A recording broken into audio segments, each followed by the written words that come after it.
Die Zinsen in Deutschland steigen wieder. Seit Juli geht es rasant bergauf. In mehreren Schritten hat die Europäische Zentralbank den Leitzins erhöht. Die Anlegerzinsen folgen. Beim Tagesgeld haben wir eine gut Verzehnfachung seit Anfang Juli. Beim Festgeld schon eine Verneunfachung seit Mitte April, seit dem Rekordtief. Also da geht es weiter nach oben. Doch nicht alle sind begeistert. Die laufenden Zinsanstiege sind eine Medaille mit zwei Seiten. Als Sparer freut mich das natürlich. Ne? Auf der anderen Seite, wenn ich dann an meine Kinder denke, die Baufinanzierung gerade abschließen, dass die Zinsen steigen, desto mehr müssen sie natürlich für die Zukunft ihres Hauses an Ballast tragen. Max will genau das wissen. Gibt es für den deutschen Sparer ein Comeback? Lohnt es sich schon jetzt, sein Geld auf Tagesgeld- oder Festgeldkonten zu parken? Und wir verraten gleich, welche Banken aktuell bei Tagesgeld und Festgeld die höchsten Zinsen haben. Wir machen uns in der Bankenstadt Frankfurt auf den Weg, um die besten Angebote zu finden. Hier werden wir garantiert fündig. Denken wir. Doch, Pustekuchen. Schon bei den ersten Banken stellen wir fest, dass gestiegene Zinsen im Schaufenster noch keine Rolle spielen. Ist die positive Entwicklung am Zinsmarkt beim Kunden noch gar nicht angekommen?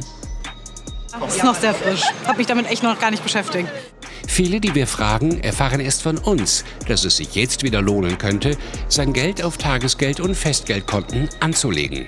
Ich bin in Aktien und Ähnliches investiert, aber ich bin jetzt also, wenn jetzt auch wieder Festgelder steigen, warum nicht? Wäre eigentlich auch interessant, ein Festgeldkonto schon, aber es ist halt dann im Vergleich zu, wenn man jetzt eine richtige Investition macht, weniger vermögenssteigernd. Das ist wahrscheinlich der langen Zeit mit den niedrigen Zinsen geschuldet. Genau. Dass die Deutschen jetzt auch mal mutiger werden und in Aktien, aber auch, ETFs. Genau, aber auch der Frage, was mache ich denn, wenn ich nicht wenn ich Geld anlege, verliere ich das, also Inflation und so weiter, also wenn man das halt einfach auf dem Konto hat. Eine sehr gute Frage. Für wen lohnt es sich eigentlich, bei einer aktuellen Inflation von rund 10% Geld auf einem Tagesgeld- oder Festgeldkonto anzulegen? Wir besuchen die Frankfurt School of Finance and Management und treffen Professor Olaf Stotz. Natürlich für denjenigen, der weiß, dass er nächstes Jahr Geld braucht, weil er sich eine große Reise gönnt, weil er sich ein neues Auto kaufen möchte. Wenn diese Ausgaben heute schon feststehen, dann ist natürlich eine Anlage für dieses bestimmte Ziel natürlich in Festgeld sehr sicher, weil halt eben dementsprechend keine Kursrisiken, wie es beim Aktieninvestment der Fall ist, nicht eingehen muss. Dann kommen wir doch mal zu den besten Angeboten beim Tagesgeld. Laut der Finanzplattform bialo.de kommt man bei einer Anlagesumme von 10.000 € und einer Laufzeit von 3 Monaten bei der Advanzia Bank den höchsten Zins, nämlich 1,6%. Auf Platz 2 folgt die FCM Bank mit 1,58% und an dritter Stelle meine Bank mit 1,5%. Ansonsten beim Festgeld, wenn man weiß, okay, man braucht das Geld erst seit mal in 2 bis 3 Jahren, ist es durchaus wirklich ein Blick wert im Moment. Genau, beim Festgeldkonto liegt bei einer Anlagesumme von 10.000 € und einer Laufzeit von einem Jahr die Kommunalkredit Invest vorne mit 2,5%, gefolgt von Klarna mit 2,18% und an dritter Stelle die Jappi Kredi aus den Niederlanden mit 2,1%. Alle genannten Banken verfügen über ausreichende Einlagensicherheit. Die Werte sind eine Momentaufnahme.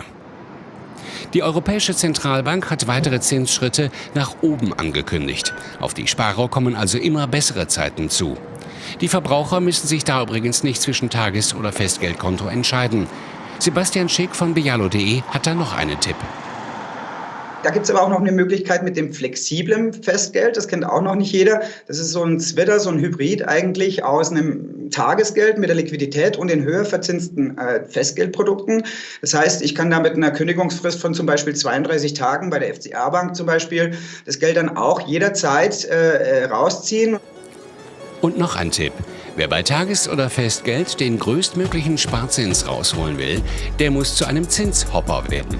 Also Geld bei mehreren Banken und mit kurzen Laufzeiten anlegen. Das hat eben den Vorteil, mit der Treppenstrategie wird es genannt, in einem steigenden Zinsszenario, dass ich die kürzere Laufzeit, wenn die frei wird, den frei werdenden Betrag dann wahrscheinlich zu noch höheren Zinsen anlegen kann. Und somit bleibe ich flexibel und war mir mit einem Teil meines Geldes die Chance, eben an weiter steigenden Zinsen partizipieren zu können.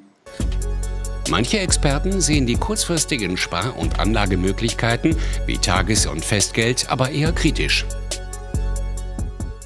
Der deutsche Sparer muss sich bewusst sein, dass trotz der gestiegenen Zinsen er ein Problem hat. Die Realzinsen sind weiterhin negativ. Das heißt, wenn man die Inflation von aktuell rund 10 Prozentpunkten betrachtet, der einen Seite und auf der anderen Seite die Anlagezinsen, wenn man Glück hat, bekommt man 2, vielleicht 3 Prozentpunkte pro Jahr, dann ist das immer noch ein Realzins, der deutlich im Negativen ist. Unser Fazit: Tages- und Festgeldanlagen lohnen sich bei kurzfristigen Laufzeiten. Wer fürs Alter vorsorgen und die hohe Inflation schlagen will, sollte besser in langfristige Anlagen gehen.